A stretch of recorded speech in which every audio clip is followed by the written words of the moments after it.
അല്ല കൂട്ടരെ, മൊത്തത്തിൽ നല്ല വിറ്റാണല്ലോ. വൻ കോമഡിയാണ് നടന്നുകൊണ്ടിരിക്കണതേ. നിങ്ങൾ ഇന്നെ തെറി വിളിച്ച് മരിക്കും. ഈ വി ഡി സതീശനുമായി ബന്ധപ്പെട്ട് പലപ്പോഴും ഞാൻ പല കാര്യങ്ങളും പറഞ്ഞിട്ടുണ്ട്. ഇപ്പോൾ സത്യപ്രതിജ്ഞ കഴിഞ്ഞതോടുകൂടി വന്ദേമാതരം അടക്കമുള്ള കാര്യങ്ങൾ വന്ന് അത് ചർച്ചയായി. ഇപ്പോൾ ഇത് അദ്ദേഹത്തിൻ്റെ സെക്രട്ടറി ആയിട്ട് രത്തൻ യു കേൽക്കറെ നിയമിച്ചിരിക്കുന്നു. ആരാ രത്തൻ യു കേൽക്കർ? നിങ്ങൾക്കറിയോ? തെരഞ്ഞെടുപ്പ് കമ്മീഷൻ്റെ കത്തിൽ ബി ജെ പിൻ്റെ സീലൊക്കെ വന്നിട്ട് അത് സാങ്കേതിക പിഴവാണെന്നൊക്കെ പറഞ്ഞ ബഹുമാനപ്പെട്ട അദ്ദേഹത്തെ തന്നെ കൊണ്ടുവന്ന് സെക്രട്ടറിയാക്കി മാറ്റിയിരിക്കുകയാണ്. ഇതൊന്നും ഒരു ഡീലിൻ്റെ ഭാഗമാണെന്ന് ആരും വിചാരിക്കരുത് കേട്ടോ. ഇനിയിപ്പോൾ അത് അങ്ങനെ ഞാൻ പറഞ്ഞു എന്നൊന്നും പറയണ്ട. അങ്ങനെ നിങ്ങൾക്ക് തോന്നുകയാണെങ്കിൽ ആ തോന്നലായിട്ട് അങ്ങനെ അങ്ങോട്ട് പോയിക്കോളി, ഒന്നും മുണ്ടണ്ട. കാരണം ഈ രത്തൻ യു കേൽക്കർക്ക് വേണ്ടിയിട്ടാണ് രാവും പകലുമില്ലാതെ EVM മെഷീൻ കാവൽ നിന്നതേ. എന്നിട്ട് അദ്ദേഹത്തെ തന്നെ സെക്രട്ടറി ആയിട്ട് നിയമിക്കുമ്പോൾ മൂപ്പരെ വിശ്വാസമില്ല എന്നു കണ്ടാണ് പിന്നെ പച്ചപ്പട അസർപ്പടക്കമുള്ള ആളുകൾ പിന്നെ കാവൽ നിന്നത്.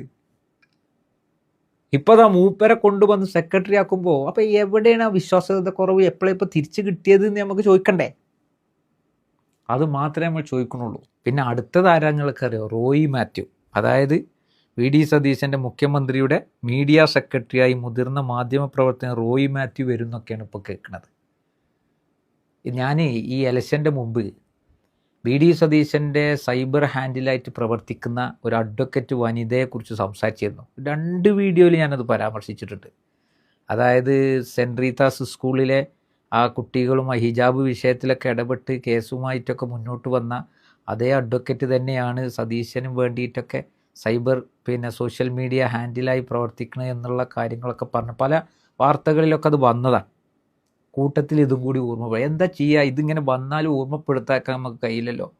സമൂഹത്തോട് സംസാരിക്കാൻ ഇതിപ്പോൾ ന്യായീകരിച്ച് ഇതിനിപ്പം മാക്സിമം വന്നിട്ട് ഇതിൻ്റെ പണി എന്താ? നമുക്ക് കോൺഗ്രസിൻ്റെ പണി എടുത്തോളൂ എന്നൊക്കെ കാര്യങ്ങൾക്ക് പറയാണ്ട്. അപ്പോൾ പറഞ്ഞു വരുന്നത് ആരാണ് ഈ റോയി മാത്യു എന്നല്ലേ? അദ്ദേഹത്തിൻ്റെ ഒരു എഴുത്ത് 2020 ഡിസംബർ 20-ാം തീയതിയിലൊരു എഴുത്ത് ഇപ്പോൾ സോഷ്യൽ മീഡിയയിൽ പ്രചരിക്കുകയാണ്. ഉത്തർപ്രദേശിലെ കുപ്രസിദ്ധമായ ലവ് ജിഹാദ് നിയമം, ആ നിയമത്തെക്കുറിച്ച് പറഞ്ഞിട്ട് പറയാം, ഇവിടെയും അത്രയും വേഗം അത് കൊണ്ടുവരണം. ഇമാതിരി പണികൾ സഹായിക്കുമാറാകട്ടെ. അറുകാലമാടന് പരവതാനി വിരിക്കുന്ന ആത്മാർത്ഥരായ പണികൾ നമുക്ക് നിർബാധം തുടരാം. എന്നാലല്ലേ ഹൂറിയോടൊപ്പം പറുദീസയിൽ ശിഷ്ടകാലം പാർക്കാനാവൂ. എത്ര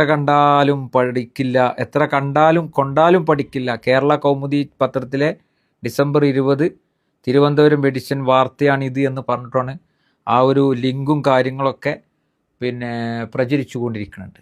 അപ്പോൾ ആൾ ചില്ലറക്കാരനല്ല, സതീശേട്ടൻ്റെ ഇതിലേക്ക് എടുക്കാൻ പറ്റിയ ആൾ തന്നെയാണ്.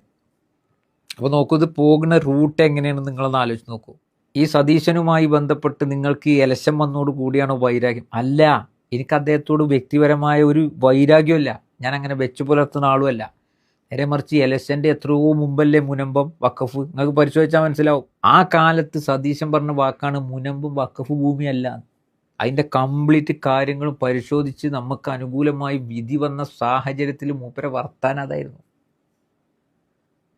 എന്ത് അടിസ്ഥാനത്തിലാണ് ആ സംസാരമൊക്കെ വന്നത് എന്നുള്ളത് പൊതുസമൂഹത്തിൽ പറഞ്ഞിട്ടുണ്ട്. അതിനുശേഷം നമുക്കറിയാലോ അദ്ദേഹത്തിൻ്റെ ഓരോ നീക്കവും. ചാർട്ടേഡ് വിമാനത്തിൽ കർണാടകയിൽ പോയി, NDA നേതാക്കളെ കണ്ടത് വാർത്തയായി. അതിനുശേഷം അദാനി ഗ്രൂപ്പിൻ്റെ ആളുകളെ കണ്ടു. ഇപ്പോൾ തുറമുഖമൊക്കെ മൂപ്പരുതാണ്. ഇതൊക്കെ കാണേണ്ടി വരും. ആയിക്കോട്ടെ, കണ്ടോട്ടെ, അതിനൊന്നും നമുക്ക് പ്രശ്നമില്ല. അപ്പോൾ ഇതൊക്കെ കാണുമ്പോൾ നമുക്ക് മൗനമായി മുന്നോട്ട് പോകാൻ കഴിയില്ലല്ലോ. ഇപ്പോൾ നോക്കൂ, ഈ 2 രത്തൻ യു കേൽക്കറും റോയി മാത്യുവും ഒക്കെയാണ് വരുന്നത് എന്നാണ് പറയുന്നത്. അപ്പോൾ അവരെക്കുറിച്ച് നമ്മൾ ഏകദേശം ഒരു ധാരണ സമൂഹത്തിന് വേണ്ടേ? നിങ്ങൾക്ക് സൈബറായിരിക്കും ഉണ്ടാവില്ല, അതോ ഓക്കെയാണ്. നേരെ മറിച്ച് ഇത് നിഷ്പക്ഷമായി നോക്കിക്കാണുന്ന ധാരാളം മനുഷ്യർ നമ്മളെ ഇടയിലുണ്ട്. അവരോട് സംസാരിക്കണ്ടേ? അത് മാത്രമേ നമ്മൾ ചെയ്യുന്നുള്ളൂ. അപ്പോൾ ഏതായാലും പരിപാടി ഇങ്ങനെ ഓരോന്നായിട്ട് വരികയാണ്. സത്യപ്രതിജ്ഞ കഴിഞ്ഞു, വന്ദേമാതരം കഴിഞ്ഞ്, ഇപ്പോൾ രത്തൻ യു കേൽക്കർ വന്ന്, റോയി മാത്യു ഒക്കെ ഇങ്ങനെ വന്നുകൊണ്ടിരിക്കുന്നു. ഇനി എന്തൊക്കെ സംഭവവികാസങ്ങൾ ഇവിടെ വരും ഒക്കെ നമുക്കിങ്ങനെ നോക്കിക്കാണുക. എന്നിട്ട് നമ്മളിങ്ങനെ സംസാരിക്കുക. ഞാനും നിങ്ങളും തന്നെ സംസാരിക്കുന്നത്. പക്ഷെ നിങ്ങൾ പറയുന്ന മറുപടി എനിക്ക് പറയാൻ കഴിയില്ല. കൈയായിട്ടല്ല, അത് ശരിയല്ല, അത് റെഡി അതല്ല. അത് സതീശെ ഇനി നമ്മളങ്ങനെ വിളിക്കാൻ പാടില്ല, വിളിക്കാൻ പാടില്ല. അതല്ല രാഷ്ട്രീയം. ആശയപരമായ വിയോജിപ്പുകളെയും കാര്യങ്ങളെയും ചൂണ്ടിക്കാണിക്കുക. ഇപ്പം ഞാനിത് പറയുമ്പോൾ ഇതിനെക്കുറിച്ച് അറിയുന്ന കോൺഗ്രസ്സുകാർക്കും ഈ പറഞ്ഞതുപോലെ സംശയങ്ങൾ ഉണ്ടാവും. ഏതായാലും ഓരോരുത്തരുടെ വരവും വൻ ചർച്ചയായിക്കൊണ്ടിരിക്കുകയാണ്. പോണതൊക്കെ ഒരു ഒരു ഒരു ആംഗിളിലേക്ക് പോയിക്കൊണ്ടിരിക്കണം. നമ്മൾ എന്ത് പറഞ്ഞോ അതിലേക്കാണ് യാത്ര. അതിൽ നിന്ന് വ്യതിചലിച്ചിട്ടില്ല. അപ്പം നമുക്ക് തെറ്റിയിട്ടില്ല. അപ്പം എന്നാൽ നിങ്ങളെ മറ്റേ തെറിവിളി തുടർന്ന് അടിപൊളിയായിട്ട് പോട്ടെ. അടുത്ത വിഷയം വരുമ്പോൾ ഇതേമാതിരി വന്ന് വീണ്ടും നമുക്ക് പൊതുസമൂഹത്തോട് സംസാരിക്കാം. നിർത്തുന്നു. നന്ദി.